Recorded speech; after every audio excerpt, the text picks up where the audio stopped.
Okay. Good evening and welcome to this month's Speak to Council session. As a reminder, all speakers have 2 minutes for their comments.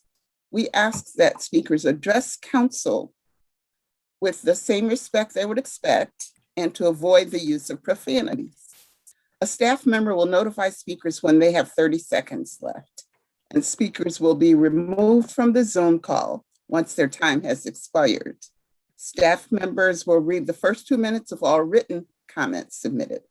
I'd like to remind our participants that those watching online that my colleagues and I are here to listen to the comments presented before us tonight, and as such, it's standard that we do not respond during this session. Participants' contact information has been shared with the council, and I encourage my colleagues to follow up with any comments or concerns that pique their interest.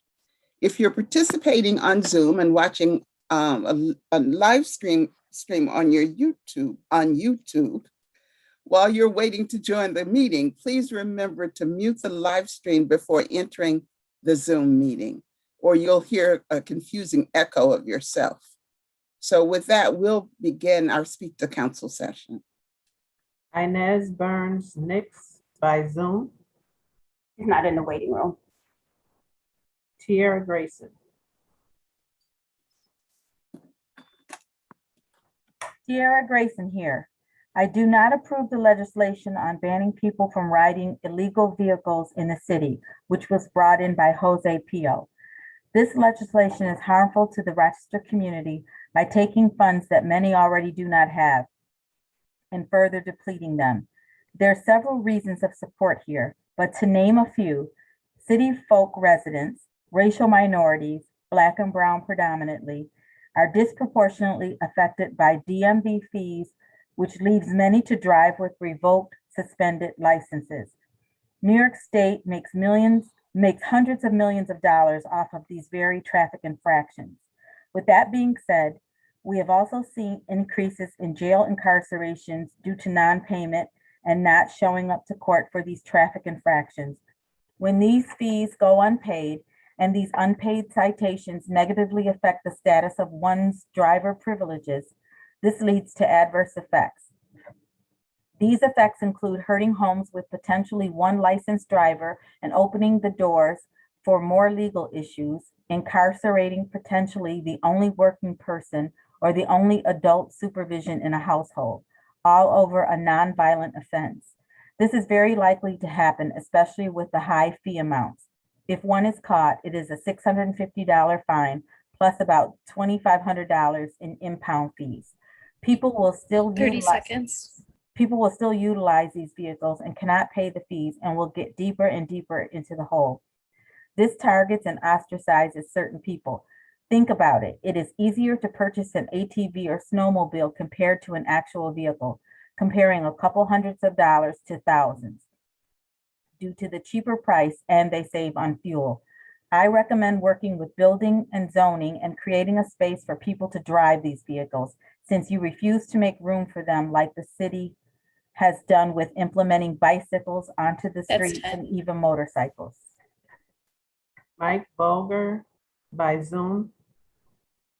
Thank you, council members. My name is Mike Bulger. I'm here to represent the Healthy Kids Coalition, which is an initiative of Common Ground Health. Healthy Kids has been working for over a decade to advocate for policies, systems, and built environments that support the health of kids in Rochester. We've worked side by side with City of Rochester and community partners to make important changes that help kids. Since our inception, we've consistently heard from kids and their families that they want a better food system in Rochester. From school meals to what is and isn't available in neighborhoods and corner stores, to gardens and nutrition education, families want their kids to grow up in a better food environment. According to research conducted by Common Ground Health, when it came to their children's health, our region's parents' top concern was diet and nutrition. And this was true across all racial and socioeconomic groups. The burden fell hardest on those living in the city and in lower socioeconomic categories. City residents are much more likely to report being stressed about getting healthy food. It's time for our community to come together and focus our efforts on building a healthier, more equitable, and vibrant food system. Everyone needs to eat. Food is at the heart of family, culture, our local economy, and our children's health and development. By establishing a Rochester Food Policy Council, we will provide a way for community members to get together and collaborate, and our Food Policy Council will elevate community voice and allow residents to use their knowledge, their skills, and their lived experience to work with our city government 30 seconds. and co-create change. When we work together, we have the power to grow a better food system for our neighbors and for our kids. I urge you to vote in favor of the Food Policy Council, and I look forward to working with you in support of a healthier and more equitable food system. Levine Ford by Zoom.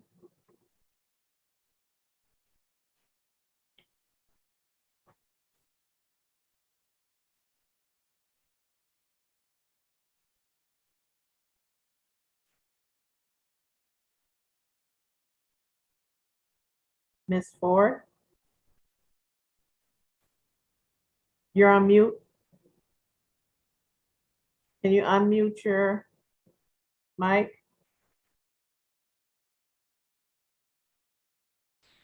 Am I next? I'm Levine Ford. Good evening. My name is Levine Ford. I'm the president of the Keeler Park Tenant Association, as well as I've been working on the Food Policy Council. I won't even take 2 minutes. Mrs. Obama was on CBS Morning News yesterday. One of her subjects she spoke with passion about was healthy eating. Mrs. Obama spoke on the lack of knowledge and not knowing to Gayle King that many people don't know that SpaghettiOs, fast foods, etc. are not healthy for us. The former First Lady has committed to sending 1 million meals across the United States of America. There'll be kits for the families to put together to have a healthier eating. Mitch Gruber, as well as myself, have been working together tirelessly on this important matter, as well as many other matters concerning the lower income and senior citizens. This obviously is his calling. In conclusion, healthy eating reduces obesity, multiple medical issues, learning enhancement, and reduction of healthcare costs, as well as a healthy workforce. I encourage this council to vote yes for the Food Policy Council. Let us join our hands together so we can preserve our neighborhoods. Thank you very much. Lauren Goulet. Joe, you're on mute. My name is Lauren Goulet. I am reaching out to share that I support the Food Policy Council. My life's passion is sustainability, environmental, social, and economic sustainability. Ensuring access to healthy and delicious food to everyone in Rochester community is imperative to achieving these goals, and I believe the Food Policy Council would be a huge step towards a sustainable Rochester. Community members deserve the right to be heard and to be fed, especially those disproportionately affected by food security concerns. Our city is a beautiful place boiling over with culture, diversity, and meaningful connection. I believe there is no better way to serve our community members than to take steps to ensure long-term sustainability, leading Rochester to thrive for generations to come. Elizabeth Henderson. I have been an organic farmer in this area, providing healthy food for Rochester people since 1989, and have been involved with unsuccessful efforts to start a food policy council in this area since the early 1990s. There are too many people in Rochester who suffer from hunger, food insecurity, and malnutrition, while this city is located in the midst of one of the richest farming areas in the country. Just from the food that is not harvested, we could probably feed all of the hungry. Food growing and the production and distribution of food products can be a source of jobs and economic development. It is time to connect these dots. Hunger is a downstream symptom of poverty. More than 1/3 of Rochester residents and more than half of its children live in poverty, and COVID-19 has just made it worse. Food insecurity affects more than 48 million Americans in every corner of our nation, and more than 156,000 people, 1 out of every 8, in FoodLink's 10-county service area. A FPC could bring together all the stakeholders who are concerned with and involved with food in one way or another, so that we can tackle existing problems together. Many of the problems we face are interconnected, so making headway in one can help solve other problems at the same time. Improving the local regional food supply will improve resilience in the face of climate change by building soil health, taking carbon out of the air and putting it in the soil, and shortening the distance food travels to reach the people of Rochester. Please vote in favor of the Food Policy Council. It is long overdue for Rochester to have one. Thank you. Jackie Farrell, How appropriate or inappropriate is it that the Democrat Chronicle is running a short story about a shortage of chicken wings on the same day that our city council is voting on whether or not to establish a food policy council? One restaurant owner was quoted as regularly selling thousands of wings in one day. I wish we worried as much about how many fruits and vegetables people are eating as we do about a shortage of chicken wings. I believe we all know that a food policy council in Rochester is long overdue. Our life expectancy rates in some areas of the city are what is to be expected, while in other areas, residents realize a shorter lifespan. In the 2017 DNC article I read, as a resident of Monroe County, you can expect to live 78.2 years, especially if you live in the Rochester-Greece zip codes of 14612 and 14616. Where residents hit that average life expectancy. Depending on your zip code, you may die up to 10 years sooner or live more than 3 years longer. And in another article, I learned that if I moved to Penfield, I could live to be 88. In the city of Rochester, many of our children eat potato chips for breakfast. Corner stores with unhealthy choices thrive, while grocery stores that carry a wide variety of good fruits and vegetables can only be found in certain areas of the city. Good nutrition means good health physically and mentally. Good physical and mental health lead to making smart decisions about our lives, our futures, and the health of our neighbors. Good physical and mental health gives us good energy and a desire to continue healthy habits. Our school-age children learn better when they are nourished and well fed. Educating people about nutrition, providing food security for everyone, and ensuring that we all eat healthy diets should not be a goal to achieve, but an already determined way of life. I have confidence that we will vote yes on a food policy council because it is a sensible and healthy thing to do. Christina Das by Zoom. Hey, good evening. So I'm here tonight representing partially the Center for Youth and also Cornell Cooperative Extension. Food affects every single person on this planet and it connects us all to each other. It is imperative that we pay attention to and support our local food system, as what we put into our bodies is the baseline for our individual health and well-being, and this informs our collective health and well-being. Let food be thy medicine and medicine be thy food. Our current economic framework commodifies health and wellness, and therefore each of us is not guaranteed equitable access to nutritious sustenance. In the city that founded Wegmans, the mecca of grocery stores, tell me why there is but one single store within the city limits. And yes, I've read the City News article that cites Mr. Gruber's research and understand the complexities. And then also tell me why nearly every single other city neighborhood is living under food apartheid, a term coined by Karen Washington. That is the systemic unequal access to nutritious food that is grounded in man-made structural inequities of income, education, and race. Food can be a medicine or it can be a weapon that prevents civic participation. This is a quote from Leah Penniman, who does amazing food justice work in the Albany area. To mitigate these challenges, I think it is essential that Rochester pass the Food Policy Council. Thank you so much.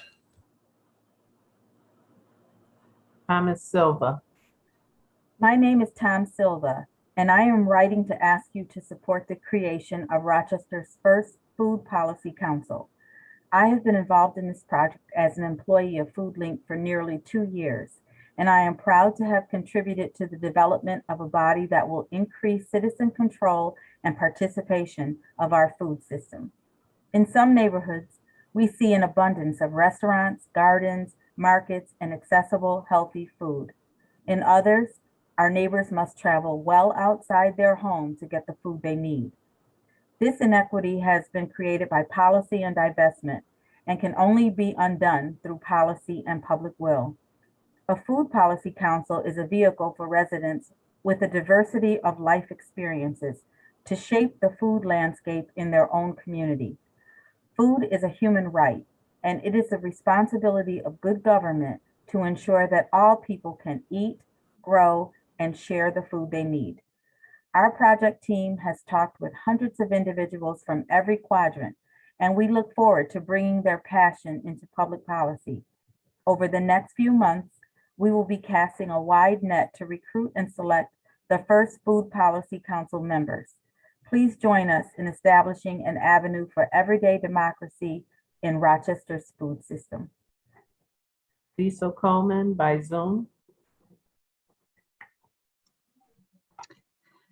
Good evening, City Council. I am here this evening to talk about a couple of different initiatives related to housing that I'm asking you to not only strongly consider, but fight for. So obviously, the housing market is in turmoil right now. We're seeing houses going for, way above their asking price. Just it's impossible to get an apartment.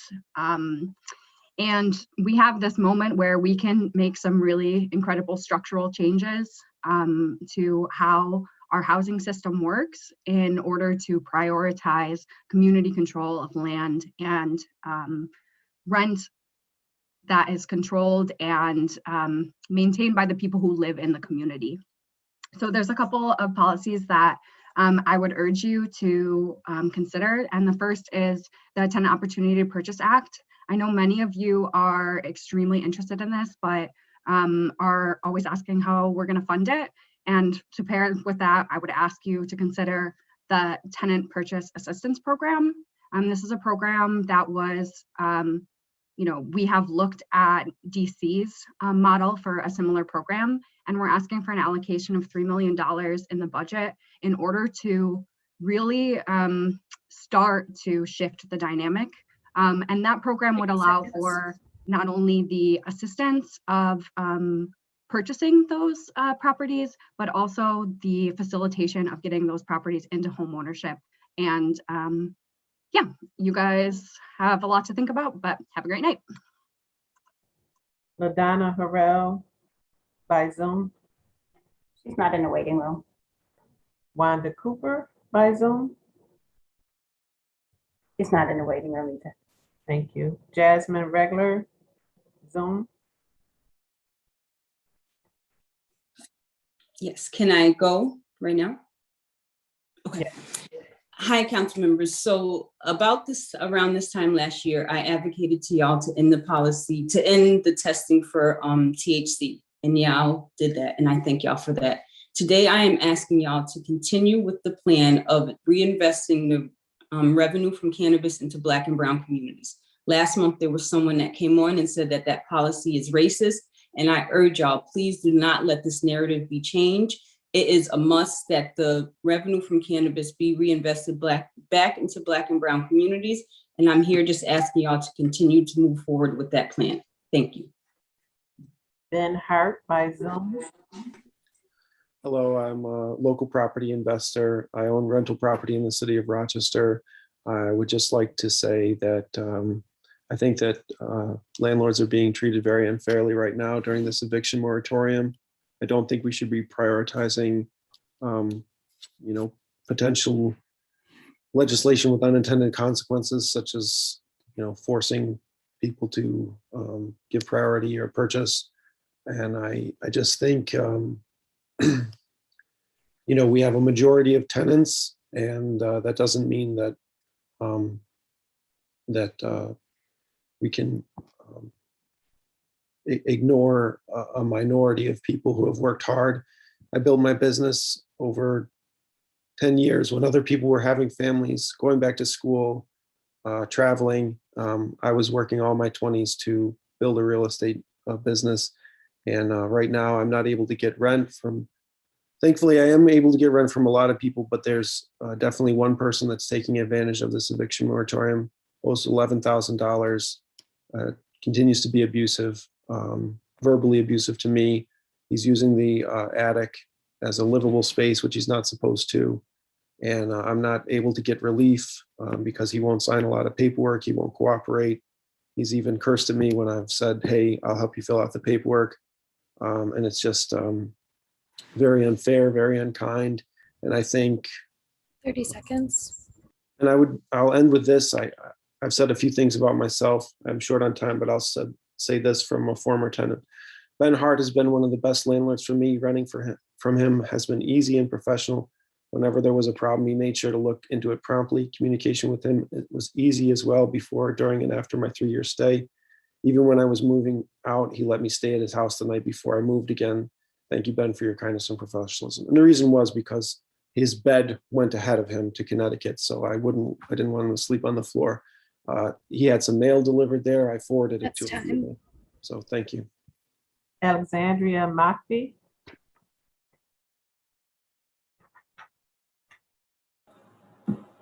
My name is Alexandria Mockbee, and I am a tenant living in the 19th Ward of the City of Rochester. I am asking you to pass the Tenant Opportunity to Purchase Act and the Tenant Purchase Assistance Program because they provide pathways to affordable home ownerships for city residents. Buying a home is increasingly difficult for low-income renters without generational wealth due to upfront costs. Even though once owning a home, the monthly payments of mortgage and upkeep can often be less than or the same cost of renting. Tenants deserve the opportunity of home ownership, and both TOPA and TPAP will help decrease the financial barriers in making that a reality for tenants.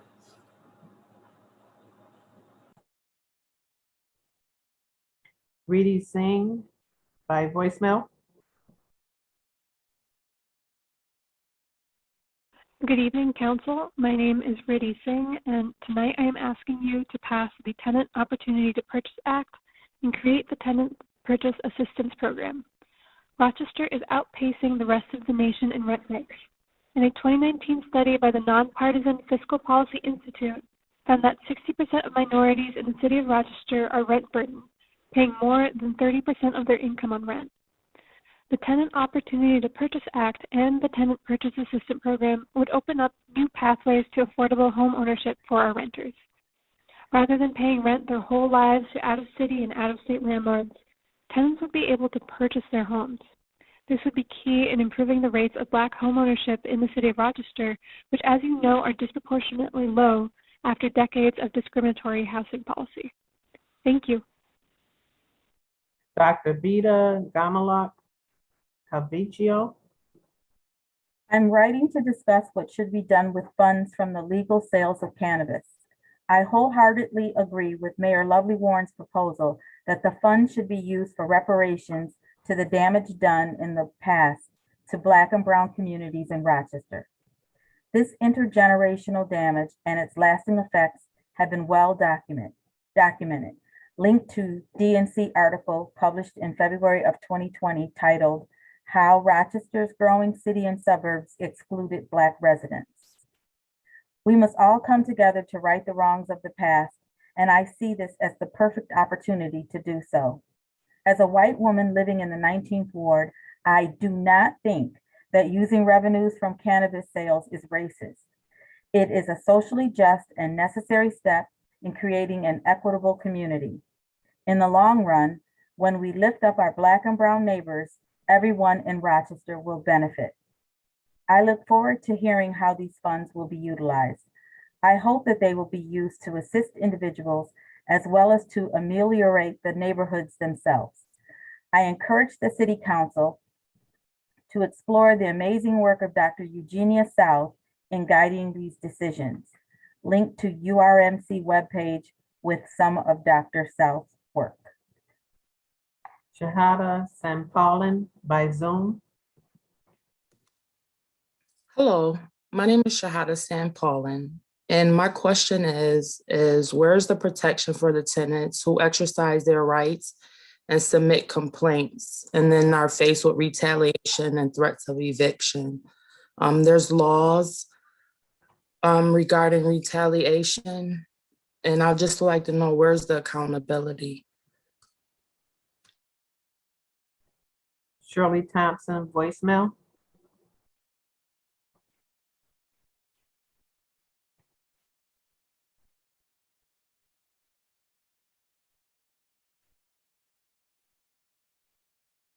Good evening. My name is Shirley Thompson. I'm calling in to voice my position on City Council and Mayor Warren's refusal to let the Police Accountability Board do its work. The most recent obstacle City Council is placing in the path of the PAB is President Scott's refusal to support the salary the board wants to pay its Chief of Education and Community Engagement Officer. President Scott is joined by the mayor in blocking the salary for a highly competent, highly experienced, highly recommended Black woman for this position. And I'm thinking that President Scott agreed with the mayor last year when Mayor Warren expressed her commitment to the Black Women's Pay Equity Day back in 2020. She touted the importance of women, especially Black women, being paid the same salaries as men for doing the same job. And yet here in 2021, she's refusing to support the PAB hiring such a woman. It really seems very hypocritical. And even though council has spoken of its support for the PAB, it seems to be cutting it off at the knees. And this is just one example of them not being supportive of the PAB doing its job. After supporting the selection of Connor Dwyer Reynolds for executive director, it's been downhill since then. And in this case, there are other employees of city staff that do not have the qualifications that this particular Black woman has, and yet they are being paid salaries equal to and above what she is being offered. Your city's special events operations manager, this is an individual with 14 years experience and a master's degree being paid $87,000.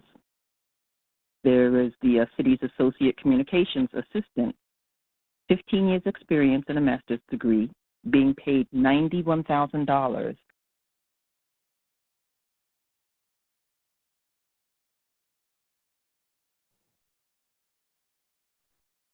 Eric Joyner, Zoom. Hi, good evening, Council. Thanks for having me. My name is Eric Joyner, and I'm here representing Decriminalize Nature Rochester, a decentralized movement of groups who are committed to expanding access to life-saving plant medicines, promoting community healing, and having all controlled substances dealt with through the lens of public health instead of through the criminal justice system. I'm speaking today about something that is a mental health issue, a racial justice issue, and a veterans issue. Decriminalizing the use, possession, and cultivation of life-saving natural plant medicines is an essential step toward tackling the opioid epidemic, the mental health crises we face, and the depressingly high number of veteran suicides. Natural psychedelic plants and fungi, like psilocybin mushrooms, ayahuasca, iboga, and cactus-containing mescaline, have been shown to be incredibly beneficial to people suffering from depression, addiction, and PTSD. Clinical studies have also shown them to give great comfort to those suffering depression and anxiety related to cancer and terminal illness diagnoses. These natural substances are able to help with such a wide variety of afflictions because when taken with preparation and intention, they allow people to reach the trauma that is often at the root of their mental health issue. One example of a group that is connecting combat veterans with psychedelic therapies in other countries is the Heroic Hearts Project. 30 seconds. It's a shame that veterans have to travel to foreign countries to access these life-saving medicines. Cities like Oakland, Ann Arbor, Cambridge, Massachusetts, and Washington, D.C. have already passed resolutions like this, which with 76% of DC voters voting in favor. The war on drugs has failed our communities, and we need to address these issues in a different way. Rochester can lead the country on this issue. To learn more, we'll be having a community engagement webinar next Thursday, May 20th at 6 p.m., and I'll be sending each of you an invitation. Hope to see you there. Thanks, and have a great evening. James Thompson, voicemail.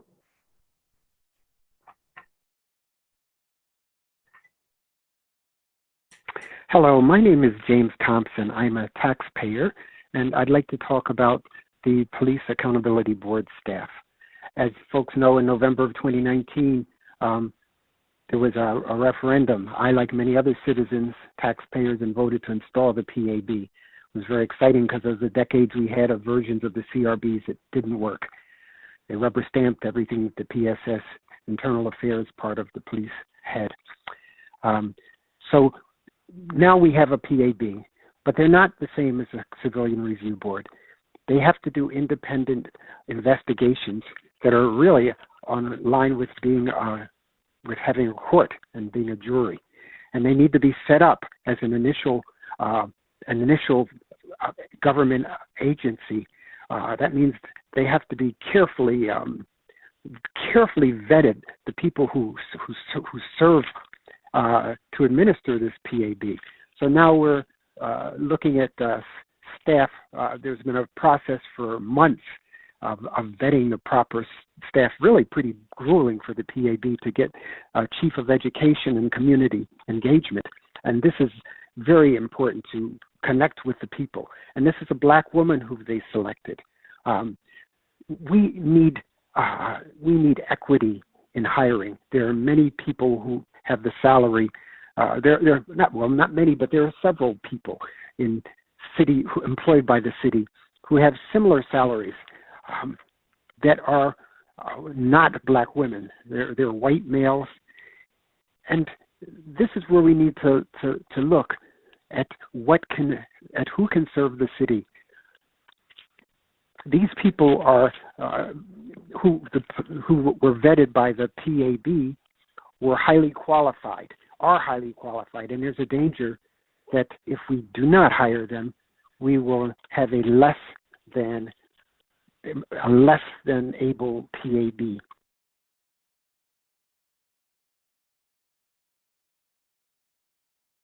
That was the last speaker, President Scott. Okay. Thank you. Thank you all for attending and participating in this Speak to Council session. We will adjourn and reconvene on a different link for the full meeting of City Council at